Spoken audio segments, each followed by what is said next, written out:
Eto ho mga kabombo, Pinoy teacher na tubong Negros Occidental. Pinarangalan bilang Arizona's History Teacher of the Year ng Gilder Lehrman Institute of American History. May buong detalye dyan ng Star FM Manila. Proud at masayang ibinahagi ng Pinoy teacher na si Jeron Velasco ang prestihiyosong pagkilala ng kanyang natanggap bilang Arizona's History Teacher of the Year mula sa Gilder Lehrman Institute of American History. Bago magturo sa abroad ay 12 taon rin ang ginugol ng award-winning history teacher sa pagtuturo mula high school, college at graduate levels sa Pilipinas. Kinilala ang cultural exchange teacher mula Las Castellana, Negros Occidental dahil sa kanyang hindi matatawarang dedikasyon at pagpapakita ng pagkamalikhain pagdating sa pagtuturo ng American history sa Arizona, USA.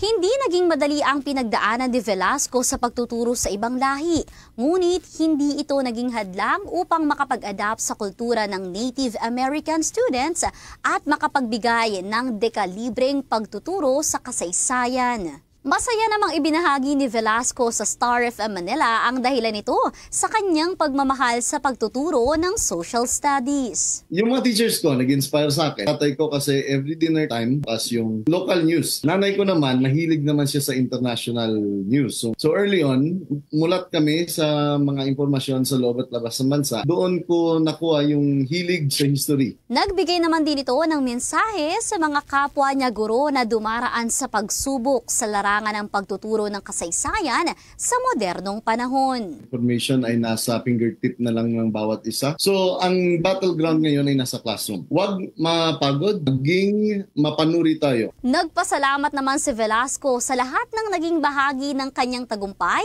bilang guro. Gusto kong recognize yung mga parents ko, yung mga kapatid ko, parents-in-law ko, yung asawa ko, and yung mga anak ko dito. Yung mga taong sumusuporta sa amin dito, may community here in CBQ, Arizona. Nakakataba ng puso na tayo ay dayuhan pero yung kanilang confidence sa atin ay talagang sinusuportahan nila.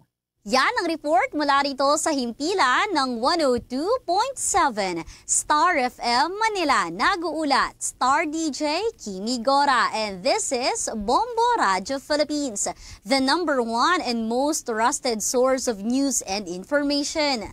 Basta Radyo, Bombo!